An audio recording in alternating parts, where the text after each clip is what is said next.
তিস্তা নদীর বুকে বিস্তীর্ণ বালুচর, এক সময় যেখানে দেখা মিলত বিষাক্ত তামাকের সবুজ চাষ, আজ সেখানে দুলছে হলুদ সূর্যমুখীর সমারোহ। অনুভূতি অনেক সুন্দর। জায়গাটা আমার পুরো পরিচিত, বাট আমরা এর আগে স্পেয়ারবাদ আসতাম। হ্যাঁ সুপ্রিয় দর্শক, লালমনিরহাট জেলার আদিতমারী উপজেলার মহিষখোসা ইউনিয়নের গোবর্ধন স্পারবাদ এলাকায় কৃষকেরা লিখছেন পরিবর্তনের নতুন গল্প। সব চাষিরাই আগ্রহী করছে। দেখেন, এবার যদি আমরা বাজারটা ভালো পাই তাহলে আমরা সামনেবার এই গ্রামটাকে সূর্যমুখী গ্রাম বানাবো। সবার পরিকল্পনা একই। তামাক থেকে সূর্যমুখী, এ যেন এক ইতিবাচক কৃষি বিপ্লব।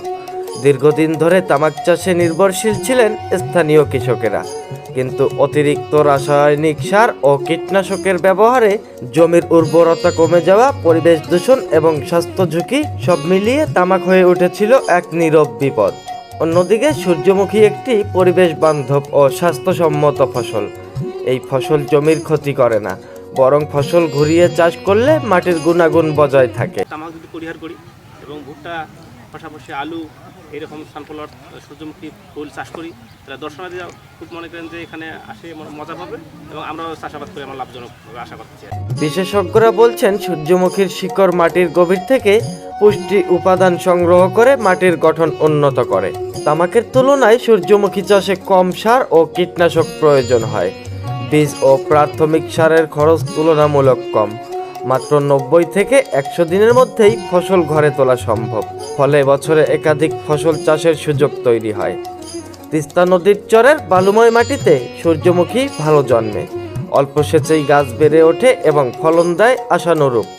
1 বিঘা জমিতে সূর্যমুখী চাষ করে উল্লেখযোগ্য পরিমাণ বীজ উৎপাদন সম্ভব।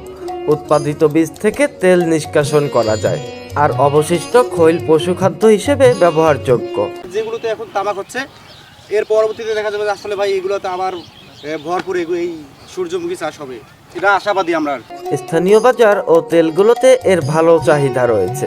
সরজমিনে খবর লালমনিরহাট অনলাইন অনুসন্ধানী নিউজ টিমকে কৃষকেরা জানান, সরকারি সহায়তা পাওয়ায় তাদের ঝুঁকি অনেকটাই কমেছে। বিশেষ করে লালমনিরহাট জেলা প্রশাসনের বীজ ও সার সহায়তা এই উদ্যোগকে আরও বেগবান করেছে। আদিতমারী কৃষি অফিস থেকে আমাকে বীজ দেওয়া হয়েছে, সার দেওয়া হয়েছে, কীটনাশক দেওয়া হয়েছে এবং তার পাশাপাশি ওনারা সার্বক্ষণিক তদারকি করতেছে। সূর্যমুখী তেল হৃদস্বাস্থ্য রক্ষায় উপকারী। এতে রয়েছে ভিটামিন ই ও উপকারী ফ্যাটি অ্যাসিড। দেশীয় উৎপাদন বাড়লে বিদেশি ভোজ্য তেলের উপর নির্ভরতা কমবে এবং নিরাপদ খাদ্য নিশ্চিত হবে।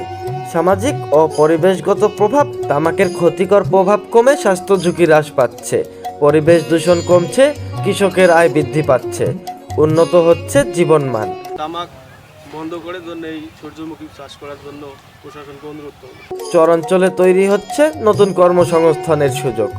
গোবর্ধন স্পারবাদ এলাকায় সূর্যমুখীর এই হলুদ সমারোহ এখন শুধু একটি ফসল নয়, এটি টেকসই কৃষি ও সবুজ অর্থনীতির প্রতীক।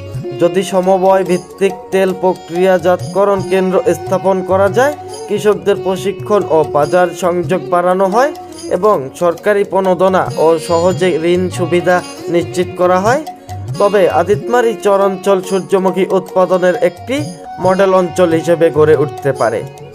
তিস্তা নদীর চরে সূর্যমুখী বাগান শুধু তামাকের বিকল্প নয়, এটি স্বাস্থ্যকর, লাভজনক ও পরিবেশ বান্ধব কৃষির নতুন দিগন্ত। লালমনিরহাটের কৃষকেরা দেখিয়ে দিয়েছেন, সঠিক সহায়তা, সচেতনতা ও সদিচ্ছা থাকলে কৃষিতেও সম্ভব ইতিবাচক পরিবর্তন। এই হলুদ বিপ্লব অব্যাহত থাকলে তা শুধু স্থানীয় অর্থনীতিকেই নয়, দেশের ভোজ্য তেল উৎপাদনেও রাখবে গুরুত্বপূর্ণ অবদান। সূর্যমুখী বাগানের দিকেই কিন্তু চাষিদের ঝুঁকতে বলছেন এখনকার যুবকেরা। দর্শক, এখনকার মতো এই লালমনিরহাটের স্পারবাদের এই সূর্যমুখী বাগান থেকে বিদায় নিচ্ছি। আবারও লালমনিরহাট জেলার যে কোনো খবরের ভেতরের খবর আপনাদেরকে সরাসরি জানাতে যুক্ত হব খবর লালমনিরহাট অনলাইন এবং জাগরণী টেলিভিশনের পর্দায়। ততক্ষণ পর্যন্ত ভালো থাকবেন, সুস্থ থাকবেন। খবর লালমনিরহাট অনলাইন এবং জাগরণী টেলিভিশনের সঙ্গে থাকবেন। আসসালামু আলাইকুম, খুদা হাফেজ। AI রাজীব, খবর লালমনিরহাট।